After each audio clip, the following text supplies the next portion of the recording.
So what next for Egypt and the demonstrators? Nabila Ramdani is a freelance journalist and commentator with the Daily News Egypt, and she's here with us this morning. Can we go first to what President Obama has been saying? I mean, he has spoken several times on this issue, but he does now seem to be focusing much more on saying to President Mubarak, it really is time to move on. Is that how you read it? Well, the Obama administration definitely has a wish list. It has made it clear that it wants to see President Mubarak leave, although it hasn't called for him to leave very strongly. There are talks to be held between the Vice President, President Mubarak's cabinet, and indeed the Obama administration very shortly. They would like to see an interim government set up in Egypt, whatever that means.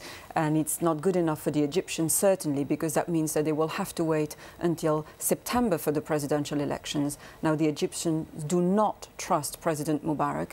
He came in power in 1981, saying to the Egyptians that he will stay for 1 decade. He ended up staying in power for 30 years.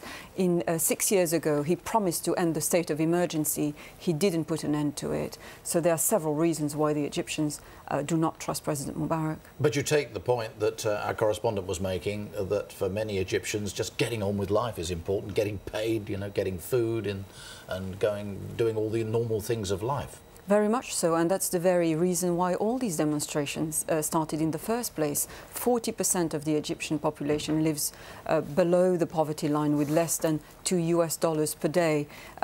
Even though the demonstrations are going on, we're also seeing lines and lines of people queuing up for bread.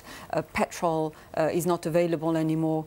People are worried about protecting what's left of their properties, and it can be a distraction indeed from further demonstrations. There's been talk of getting a meeting between opposition representatives and government ministers and so on. Do you think this is going to happen, and do you think it can actually help the situation now? Indeed, there has been talks about meetings between secular groups and non-secular groups of the opposition.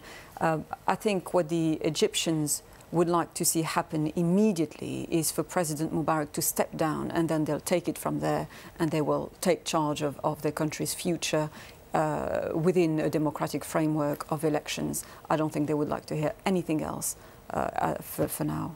In the background, though, Nabila, I must put it to you, there clearly are people who still think President Mubarak is the right man to be running the country. I mean, this could not be taken in any way as an obvious outcome to what is going on, that he should be removed from power. Let's not forget that we're talking about a country where human rights groups are banned. You've stressed the very dire economic and social circumstances of the Egyptians. Torture is something that is quite a normal practice in Egypt. Lack of freedom, freedom of expression, freedom of association.